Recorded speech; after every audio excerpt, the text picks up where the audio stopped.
Bonjour, une fille et deux garçons, 3 jeunes gens âgés de 18 à 21 ans qui rêvaient de fortune et d'Amérique.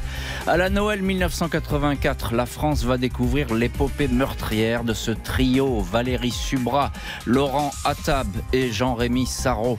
Ils venaient de tuer coup sur coup un avocat parisien et un commerçant du Sentier, 2 célibataires torturés à mort pour qu'ils donnent leur argent et leurs bijoux. Ces 3 jeunes gens vont être surnommés les diaboliques, car c'est dans un piège qu'ils ont attiré leurs victimes. Il a suffi pour cela que la très jolie et très charmeuse Valérie séduise ces hommes qui lui ont ouvert leurs portes. Elle a servi d'appât. Les garçons se sont ensuite chargés de la basse besogne, un trio qui n'en était qu'au début d'une série noire. D'autres cibles étaient inscrites sur leur sinistre carnet de chasse. Qui sont donc ces bourreaux d'un soir, dépourvus de scrupules? Qu'ont-ils raconté aux enquêteurs? Comment une jeune femme insouciante et souriante est-elle devenue du jour au lendemain une figure du crime? Question posée aujourd'hui à nos invités. Bonjour Guillaume Fard. Bonjour. Merci infiniment d'être avec nous aujourd'hui dans le studio de l'heure du crime. Vous êtes journaliste police-justice sur BFM TV. Tous les téléspectateurs vous connaissent, et puis vous êtes auteur de ce livre Flick Stories qui sort demain aux éditions du Rocher. Merci de nous donner la primeur de cet ouvrage. Alors si vous vous intéressez aux histoires de police, si vous vous intéressez aux personnages qui font la police, à ces grands commissaires, ces grands enquêteurs, il faut lire ce livre parce qu'il y a beaucoup de détails et il est plein d'enseignements. Guillaume Fard, Gérard Lelédier, puis 9 jours plus tard, Laurent Zarade, tous les deux torturés, massacrés. Il y a une signature criminelle. C'est toute la question que doivent se poser les enquêteurs, et c'est Christian Flech ici présent qui les dirige sur cette enquête. Mais il faut faire le rapprochement. C'est pas si évident de faire le rapprochement, parce que vous avez 2 victimes qui au fond pas grand-chose à voir entre elles, vous l'avez très bien rappelé. Il y a un avocat, il y a quelqu'un qui est plutôt dans le Sentier, dans le milieu des commerces et qui ne se connaissent pas, de textiles, qui ne se connaissent pas. Alors des modes opératoires qui peuvent être certes voisins. Il y a eu beaucoup de sévices, de blessures physiques. Ils sont poignardés tous les deux, peut-être pas avec les mêmes objets. Mais encore faut-il faire ce lien-là. Et ce lien, alors je ne sais pas si on peut le dire dès maintenant. Allez-y. Comment est-ce qu'il est fait, mais c'est par les carnets d'adresse. Oui, c'est ça. À l'époque, pas de téléphone portable, les carnets d'adresse sont papier. On note tout, évidemment, ça laisse des traces. Avec des abécédaires. Alors ça, c'est intéressant. Guillaume Fard, vous y avez fait allusion, mais c'est le monde de la nuit, finalement. Oui. Ces 2 victimes, elles sortent beaucoup et elles voient beaucoup de jolies femmes. Oui, exactement, mais après, il faut établir. Mais on avance un peu quand même. Oui, parce qu'il y a beaucoup de monde. Voilà, et en plus, ils ne fréquentent pas les mêmes lieux, c'est vrai. Dans le monde de la nuit. Et effectivement, cet avocat, Maître Lelédier, il sort beaucoup. Vous avez rappelé, il a ses habitudes dans certains restaurants, dans certaines boîtes de nuit. Il y a beaucoup de femmes. Et vous l'avez très bien dit, il y en a, elles sont présentées comme des hôtesses de l'air. Ah oui, mais il est discret, l'avocat. Au concierge, etc. Mais bon, l'entourage de l'immeuble n'est pas tout à fait dupe sur la vie sentimentale, on va dire très riche, très dense de cet avocat. Est-ce que c'est une piste ? En tout cas, elle mérite aussi d'être explorée. Et c'est peut-être à la faveur de cette 2e affaire que justement les liens... On fait le lien, et vous avez parlé du carnet d'adresse. On va trouver des noms identiques dans le carnet d'adresse. Juste un mot là-dessus, Guillaume Fard. Valérie Subra, ça y est, elle est dans le paysage, mais elle n'est pas la seule, on est d'accord. Elle n'est pas connue, cette jeune femme? Non, et là où Christian Flech le résume bien, c'est qu'il y a un côté aidant par rapport à la solidarité des commerçants du Sentier. C'est vrai, c'est la famille qui est sur la piste. Ils mènent pas une enquête parallèle, mais en tout cas, ils font leur meilleur effort pour aider la brigade criminelle. Et c'est eux qui finissent par dire, mais en fait, ils fréquentent cette jeune femme, Valérie Subra. Elle est pas inconnue dans le quartier du Sentier, puisqu'elle vend des vêtements. Et donc, après, il y a la question, comment est-ce qu'on la relie, elle, à la première victime ? Guillaume Fard, vous êtes avec nous également dans cette heure du crime, l'un de nos invités aujourd'hui, journaliste police-justice sur BFM TV, et auteur, je le cite à nouveau, du livre Flick Stories qui sort demain aux éditions du Rocher. Ce sont en fait des grands flics qui se racontent. Vous avez évidemment interviewé Christian Flech dans ce livre. 10 grands flics qui se racontent, 10 flics et un gendarme. Oui, 9 policiers et un gendarme, il faut le citer. Oh là là, sinon je vais me faire gronder. Alors Valérie Subra, elle désigne tout de suite ses complices, Attab et Sarraut. Alors là, ce sont 2 personnages qui sont aux antipodes, les 2 garçons. Oui, parce que vous l'avez très bien résumé, il y en a un qui voit grand et l'autre qui est recruté, enfin le second qui est recruté un peu par le premier. Mais chez elle, il y a une forme de double naïveté. Alors est-ce que c'est parce qu'elle a 18 ans? Est-ce que c'est parce qu'il y a une forme d'insouciance? Mais il y a la naïveté de l'audition avec Christian Flech ici présent, où elle lui dit mais au fond, j'envisage de passer Noël en famille. C'est surréaliste. C'est une méconnaissance profonde de ce qu'est notre droit pénal et du fait que le plus probable, c'est qu'elle le passe en détention provisoire. Et puis ensuite, il y a un peu le côté, au fond, puisque je n'ai pas porté de coup mortel, je risque rien. En tout cas, beaucoup moins que les deux autres que je viens de dénoncer. Et ça, c'est quelque chose qui va la poursuivre même au moment du procès. J'imagine qu'on en parlera bien sûr. Un peu plus tard. Mais cette naïveté-là, je crois, la caractérise assez bien. Et on va voir donc ce que vont raconter ses complices, en tout cas les deux garçons, Attab et Saro. Eux, ils ont essayé, elle le dit, d'entraîner d'autres filles dans leur aventure. Ils voyaient grand, oui, et donc elle, au fond, ne serait qu'une parmi d'autres. Et ce qui minimiserait encore son rôle. Mais oui, le cycle infernal devait se poursuivre. Vous l'avez rappelé dans votre récit, Jean-Alphonse, il y a une troisième victime qui avait été à tout le moins identifiée. Approchée. Et puis, il y avait une forme de... Alors, est-ce que c'est du romantisme, de rêve américain, mais une volonté d'amasser rapidement beaucoup d'argent pour aller vivre autre part.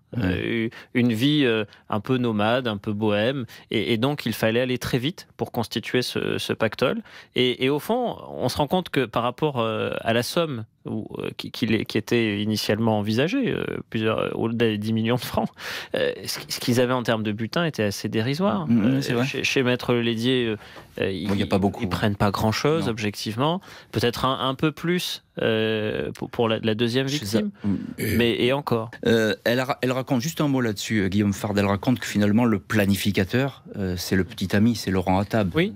Ça paraît être celui qui est au centre. Effectivement, et celui qui entraîne Saro aussi dans ce trio diabolique, comme on dira au moment du procès, et que finalement c'est un peu lui l'instigateur, celui qui a le plus d'ambition, y compris financière.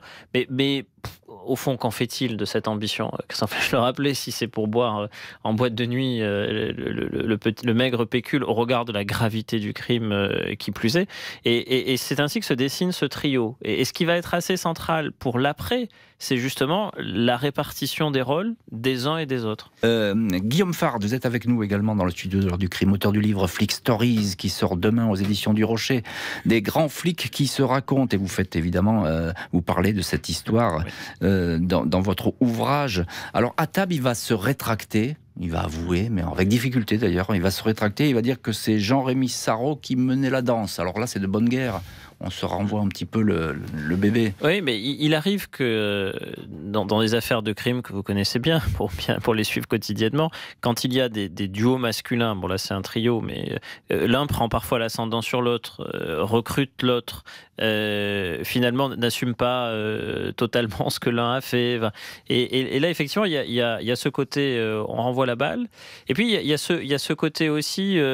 Bon, pour Jean-Rémy Saro, j'assume puis j'assume pas aussi, parce que dire, dans le cas du meurtre de Maître Lédier, il perd sa perruque, donc j'ai peur, donc je m'en vais, mais je reviens, et quand on me donne l'arme, je m'en sers. Et puis dans le cas du deuxième meurtre, c'est Laurent Attab qui fait le travail. Bon, alors il y a beaucoup qui assume, qui est très très disert, qui parle beaucoup. C'est le cas de Jean-Rémy Saro, qui raconte très vite. Il vend très vite. Beaucoup, mais après, chacun dans ces moments-là sans doute s'arrange un peu avec sa conscience. Si vous n'assumez pas pleinement, pas au sens de la reconnaissance, mais au sens de la culpabilité que vous pouvez porter, vous pouvez avoir tendance à beaucoup dire, avec beaucoup de détails. Et on voit que chez Laurent Attab, il y a des sortes de palinodies, des tergiversations, il vient, il repart. Bon, c'est probablement que le chemin n'a pas été le même sur le plan psychologique, j'entends. Hein, et j'ajoute à ça aussi qu'il y a beaucoup d'immaturité, évidemment, dans ces jeunes gens-là. On a l'impression que ça part un peu dans tous les sens. Alors, juste un petit mot, Guillaume Fard. Valérie Subra, elle n'a rien vu, rien entendu, elle. Elle, de toute façon, comme ça a été rappelé tout à l'heure, dès l'instant où elle a donné à la brigade criminelle les deux noms, Bon, après, c'est plus elle qui porte les coups. Elle se met de côté. Elle se dédouane un peu. Et au fond, ça va être une des questions centrales du procès. C'est, à partir du moment où vous servez d'appât, vous êtes quoi? Vous êtes complice? Vous êtes co-auteur? Quel est votre rôle exact? Et dans quelle mesure, vu que c'est un trio, on peut vous incriminer à parité avec les deux autres, sachant que vous n'avez pas porté les coups mortels. Guillaume Fard, journaliste police-justice sur BFM TV et puis auteur du livre Flick Stories qui sort demain aux éditions du Rocher. Merci encore de nous en donner la primeur de ce livre où des grands flics se racontent. Alors il y a la diabolique, parce que c'est comme ça qu'on la présente, Valérie Subra. Elle va être la vedette parce que quelques jours seulement avant le procès, je l'ai dit, Paris Match, elle est en t-shirt mouillé, elle fait la une de Paris Match et ça crée presque un scandale. Ah ben ça la dessert assurément pour c'est pas elle qui a posé pour Paris Match. Ah non, clairement pas. C'est le fait que la photo a été divulguée et a divulgué en une de Match. Et puis ce surnom, la diabolique. Ouais. C'est un qualificatif poisseux parce que ça vous colle à la peau pendant toute la durée du procès. Et là où la ligne de défense assez classique dans ce type de procès aurait pu consister à essayer de minimiser son rôle, disant qu'au fond, elle est plus complice que co-auteur, qu'elle a servi d'appât mais elle n'a pas tué, elle n'a pas porté de coup mortel, et vous essayez ainsi de la détacher des deux autres, en créant un fil avec les jurés qui est un fil pour la réhumaniser, en disant bon mais elle a 18 ans, elle s'est laissée entraîner, et au fond, ce qu'elle a fait est moins grave que ce qu'ont fait les deux autres. Oui, c'est ce que vous disiez. Pour créer une cassure. Et elle aurait pu être présentée comme l'appât, quelqu'un qui a suivi malgré elle. Si vous êtes avocat de la défense de Valérie Subra, vous tentez la cassure du trio. Parce que sinon, vous êtes emporté. Bien sûr. Vous êtes emporté, vous êtes jugé comme les deux autres. Et la une de Match, le qualificatif de diabolique, d'abord, ça fausse sans doute ou ça biaise à minima l'esprit des jurés, et puis ça donne beaucoup d'arguments à l'avocat général, qui au fond la présente comme une traînée. Une poule. Il la qualifie de prostituée. À un moment, il a une phrase terrible où il dit votre avenir, c'est à Barbès comme prostituée. Enfin, c'est assez sordide comme présentation. Et là où ça va la desservir jusqu'au bout, c'est que les jurés, en leur âme et conscience, et c'est leur souveraineté, ne font finalement pas de distinction et considèrent qu'il y a équivalence et que peut-être elle n'a pas porté de coup mortel, mais pour autant, c'est un trio qu'il faut voir à parité, à égalité, et chacun prend la perpétuité. Après, on joue sur la période de sûreté. Effectivement, elle a 16 ans, vous le rappeliez, là où les autres ont davantage. Mais tout de même, pour elle, elle peut estimer que c'est un verdict qui est un verdict sévère. Guillaume Fard, vous êtes auteur du livre Flick Stories qui sort demain aux éditions du Rocher, les grands flics qui se racontent. Et parmi ces grands flics, évidemment, vous avez interviewé Christian Flech qui est avec nous dans cette heure du crime. Est-ce que c'est cette fille et ces deux garçons? On parle beaucoup aujourd'hui de crimes violents, insensés, cyniques, et notamment qui émanent de très jeunes, où on a l'impression qu'il n'y a pas de barrière, que les digues ont cassé comme ça. Est-ce que ça préfigure pas une génération de tueurs cyniques et froids? Moi, je crois qu'à chaque époque, si on parcourt les archives criminelles, et vous le faites beaucoup, je le fais beaucoup, on trouve des crimes sordides. La question, c'est plus qu'est-ce qui va faire qu'un crime sordide va être plus médiatisé que les autres, va l'emporter médiatiquement. Ça, c'est toujours assez fascinant. Les personnages, peut-être. Les personnages, le récit, le caractère parfois spectaculaire, cruel, romanesque, les trois à la fois. Et le fait que là, il y a un trio avec une très jeune femme au milieu qui servent d'appât, probablement que c'est un déclencheur dramatique qui fait qu'il y a une focalisation médiatique sur cette affaire, qui devient ensuite un objet littéraire, puis un objet cinématographique, et puis on en parle encore 40 ans plus tard à votre micro. Et cette extrême violence-là est restée. Et puis il y a le côté piqûre de rappel aussi, d'au moins un protagoniste, je l'ai rappelé, Jean-Rémy Sarraut, qui jusqu'au bout, quasiment l'année de sa mort ou l'année avant sa mort, qui raconte encore. Et à nouveau, un peu comme s'il était hanté par ce récit. Je crois que c'est le bon terme, il était hanté par ce récit. Qu'est-ce qu'ils sont? Alors, j'ai découvert effectivement, moi, comme Christian Flech, que ces protagonistes étaient morts. J'ignorais. Les deux sont morts, Attab et Sarraut. Et puis... Et Valérie Subra, Valérie Subra, elle est partie. De ce que l'on sait, d'abord, elle avait suivi des études en détention, comme le rappelait Christian Flech. Sa détention a été rallongée parce qu'elle a été condamnée entre-temps. Et ensuite, elle a refait sa vie, elle a eu des enfants. Et de ce que l'on sait, elle vivrait au Maroc. J'emploie le conditionnel parce que c'est pas en tout cas confirmé, consolidé. Et elle, pour le coup, elle a une très très très grande discrétion. Oui. Guillaume Fard, je termine cette émission avec vous. Un petit mot. 10 grands flics interrogés, dont un gendarme. 9 et un gendarme. Voilà. Il y a 10 personnalités, 10 manières de mener des enquêtes, c'est ça ? Absolument. Et en fait, là où on aurait pu faire un livre qui est une collection d'affaires, on a fait une collection de personnalités et d'enquêteurs. Et donc, ça permet de revisiter plusieurs affaires. Et à chaque fois, la même surprise face au sordide des crimes. Christian Flech citait Ange Mancini. Ange Mancini, c'est l'occasion d'évoquer l'affaire du japonais cannibale. Ah oui, Issei Sagawa. Bien connu à RTL dans l'heure du crime. Parce que un jour, il est de permanence, ça arrive souvent comme ça, et il se retrouve avec un corps dans une valise qui a été en partie mangée. Bon, bah oui, il n'y a pas de limite dans le sordide. Merci infiniment Guillaume Fard. Je rappelle le titre de votre livre Flick Stories qui paraît aux éditions du Rocher.